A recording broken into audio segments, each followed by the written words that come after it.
Ladies and gentlemen, thank you for listening. Thank you for downloading.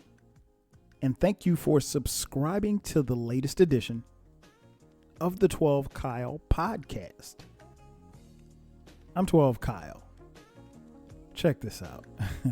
On this podcast, what I'm going to talk about is I'm going to go back to high school, right? And it seems like, at least to me, across the board, no matter who you are or where you went to school, everybody had a lunch table crew.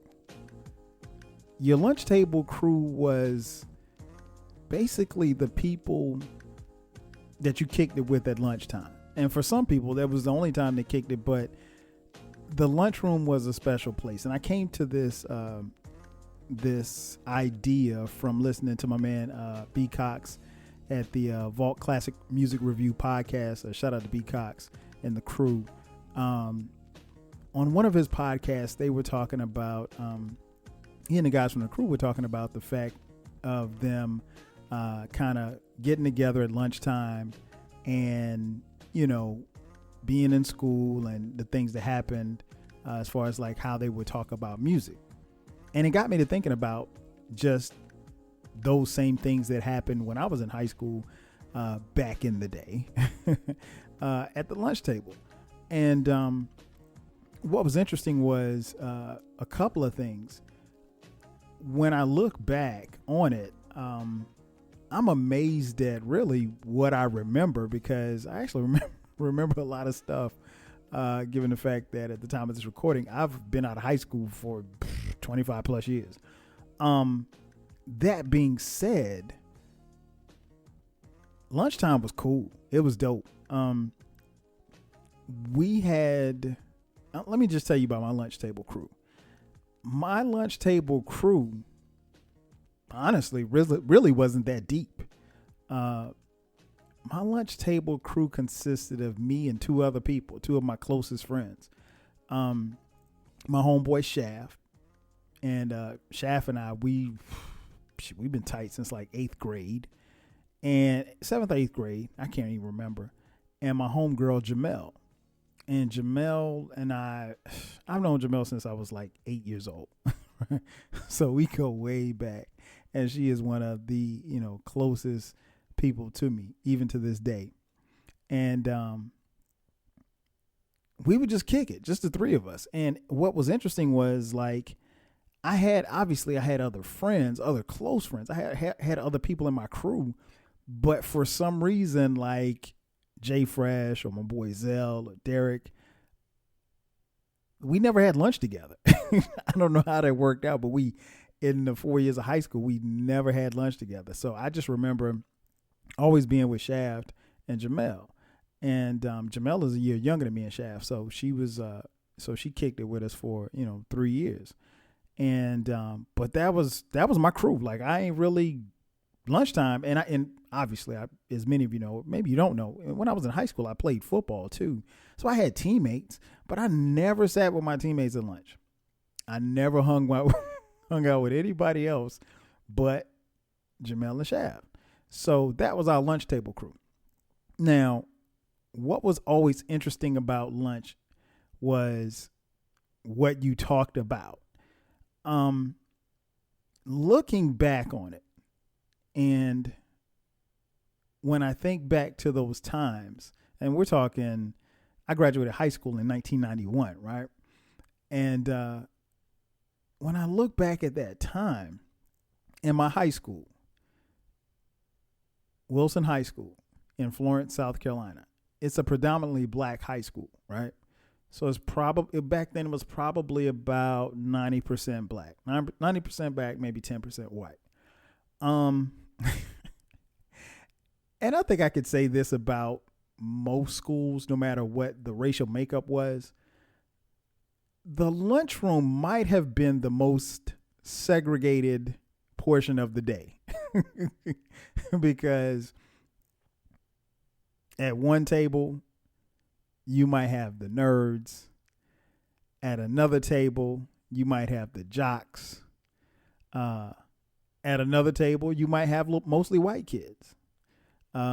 Depending on the racial makeup at your school, you may have, if let's say if you're a predominantly white high school, you might have a bunch of black kids at, their different tables. And again, you got the jocks, and then at another table, you might have the kids who are the artsy kids or the kids who are in band. They might, they kind of congregate and kind of sit together. And then, you might have the kids who are just, I don't know, troublemakers, outcasts. They may be sitting at another table or a couple other tables. And then you would always have, the, or at least in the high school that I went to, you'd have the rapper table. I mean, like where, rappers or break dancers or whatever, they would sit together. So to say that the lunchroom was very cliquish was an understatement. And I would welcome you after you listen to this podcast, hit me up and tell me how your lunchroom situation was, because I found that it was very segregated. Not necessarily in a bad way, but it's just what it is. I think at that particular time, and probably even to this day, people tend to flock to those who, either look like them or have similar interests. It's just the nature of who we are and where we are. I guess that's pretty much probably the easiest thing that I could say about it, because that's just people, in general. But at our lunch table, I mean, like, our conversations would range and vary. One day you might be talking about sports, and that might just dominate the conversation. And like for the three of us, it was nothing for us to talk about sports because all of us love basketball. Like I said, Shav played basketball. I played football. So that was always the topic of conversation. So just the three of us talking sports. And then obviously, if you're anything like us, we would be at the lunch table and, we'd be talking about people. Because obviously, the rumor mill always runs. And, I forgot one other clique, the pretty girls. Everybody had that little, I don't care where you went to school. Everybody had that little clique or crew of fly girls and who were really dope or whatever the case may be. And they just kind of ran together. And, we had our own issues or rumors or whatever the case was about those that ran together. And, honestly, the girls who had a rep, pretty much a lot of them ran together. So they kind of sat at the table. I'm not going to call them any names, but, the girls who had, who's out there, they kind of ran together too. So they were at a table too, a couple of tables too. So again, it was very, very segregated and segmented, but if you could put a camera or a microphone at every table, the conversations were always interesting. But again, our conversation always started with, it might start with sports, and then it might go to people. And, talking about people, again, in high school was just something that you did. It was never, at least from what I can remember with me and my crew, it was never anything malicious. But, if we knew something, it'd get talked about.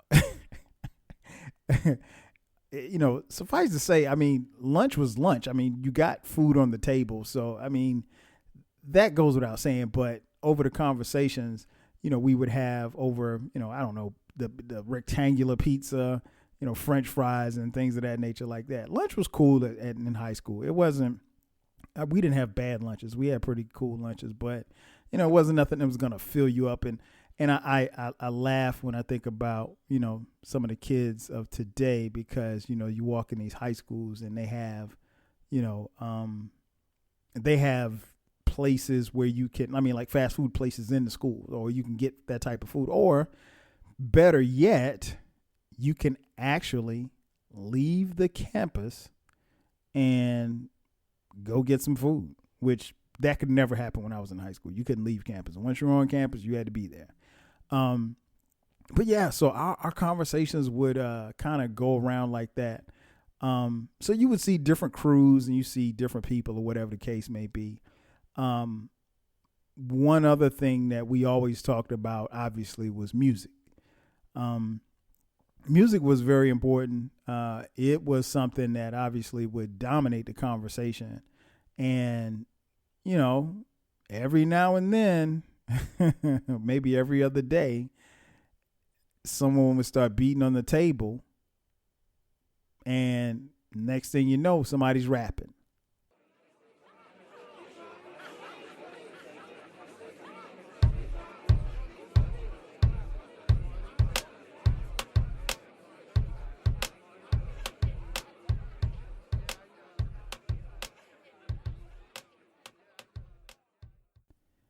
And that was always interesting because I think a lot of times, that was where the cats who were really serious about rapping could freestyle. And back then you had to, if you were going to freestyle, it had to be off the top of the dome. It couldn't be something that you wrote down, that you rehearsed or anything like that. And, you know, someone would beat on the table and then, circle would form. You got your, next thing you know, you got yourself a little cipher, right? So you got your cipher and someone's beating on the table and someone's rapping and they're just, for the most part, they're trying to rhyme words. But, every now and then you have one or two cats that could really, really rhyme. And my school was the same way. I mean, we had some dudes at Wilson that could rhyme. So yeah, it always started with like sports, then people, then music. And it was always interesting because again, you look around the cafeteria and, you would just see different people at different lunch tables. And the tables, at least at my school, kind of became what the people were known for. So, like, let's say the table closest to the right window, that might have been the football players' table. And so, like, literally, it was kind of understood, but you couldn't sit at that table. You couldn't sit at that table. I mean, like, and even like the nerd table. Like, if you, and this is funny to say, but if you weren't a nerd, you couldn't sit at the nerd's table. I mean, like, I know that sounds bugged out, like the nerd is going to fight you about sitting at the table, but everybody kind of had like their own table. And so that was always interesting. But my lunchroom crew, man, we that's what we did every day. And we always had fun. Like the lunch period would go by so fast. I think we probably had 40 minutes for lunch, I guess. If my memory serves me correct, 40, 45 minutes maybe. But the time always went by fast. And like I said, my high school in particular, Wilson High School, was a predominantly black high school. But we didn't have, and I guess maybe because we were predominantly black, we didn't have any racial issues. I mean, the white kids were cool. Everybody seemed, at least from what I could tell back then, everybody got along. So, there wasn't any issues as far as, wanting to beat up people or having any race wars or anything like that. I'm very familiar with, some of the stories that came from the other high schools in my town. But, we didn't have those kind of issues. But the lunch table crew was just that. I mean, we just kicked it and, we kind of, okay, let me be honest. We made fun of people, but it wasn't anything malicious. But we just enjoyed kicking it, man. We really did. Given the fact that I played football, I had a different perspective on it. So it was like, I just really tried to blend in. I think when people talk about their high school days, it's common knowledge that some people, were more popular than others. Was I popular? Given the fact that I played sports, I would say that I was. I like to say high visibility. But I was in a bunch of activities and stuff like that. But whatever level of popularity I had, it didn't bother me one way or the other. In fact, I would have much rather been low key, incognito or whatever the case may be. I didn't, whatever light that was shined on me, I didn't want it. But it was always interesting because people have certain assumptions about you because you play sports or you do this or you do that. And it's interesting because when you're at the lunch table, most of the people that I'm talking about, their worlds don't collide at the lunchroom. Like, you could be, like, we had our table, right? And the nerd table was right beside our table. And like, we never spoke to those kids. And like, they never said anything to us. And it was never any beef or anything like that. But, you know, we just didn't, you know? And so that was interesting. Again, my boy Shaft, he played basketball. He was one of the stars on the basketball team. So another high visibility kid. And, you know, so it was always interesting at, you know, the conversations, or you would see people kind of talking like after a basketball game or whatever like that. We just come and just sit down. And I remember distinctly hearing one girl saying, she was whispering something about, you know, him or whatever, because I think we lost the game or something. Like, we had a really good basketball team. And, you know, she was whispering something about it or whatever like that. And I'm like, damn, you just gonna whisper it out? Like, this is my man, and you gonna say this right here beside me? But, you know, it was just high school. But again, very cliquish, very crewish. The pretty girls. Interesting clique. I'll say this. They were very intriguing. And you know who, if you went to high school with me, you know who you are, so I'm not I'm not gonna call any names. But yeah, it was always interesting because every class and every you know, school had the pretty girls, the fly girls. Those would, if you could take 1991 and fast forward to 2021, you know, those would be the girls that would be on Instagram, you know, with several hundred followers. But yeah, the pretty girls were they were a different breed, and I was always interested in and we used to talk about this too, the hierarchy of the pretty girl crew. Because there's always one. She's got to be the leader. And you could tell because, like, we would watch them. And when it was time, like, let's say it was time for lunch to be about over, the leader would get up and go put her food away or go put her tray away, and the rest would follow. And again, these are the pretty girls. So you think that, okay, you know, I can stand on my own too. I'm not worried about my crew, whatever the case may be. But there was always a leader. So yeah, and we used to laugh about it. I used to laugh with Jamel. And here's the thing, Jamel was, and she still is, one of the smartest people I know, and she's one of the smartest people in the school. And she was pretty, but she didn't run with the pretty girl crew, whatever the case may be. She ran with us. So that dynamic was always interesting. Again, I went to a black high school, so our band. The band cast were just different. Like, they had their own little thing. And there's a certain little arrogance about people that play on the band. And that was cool. And like, it's funny because like my little brother was on the band. And so, you know, I was always happy for any success that the band members had. But like when they got at their little table, you know, the band, I mean, like, it would be nothing for the band people at their table to make a bunch of noise.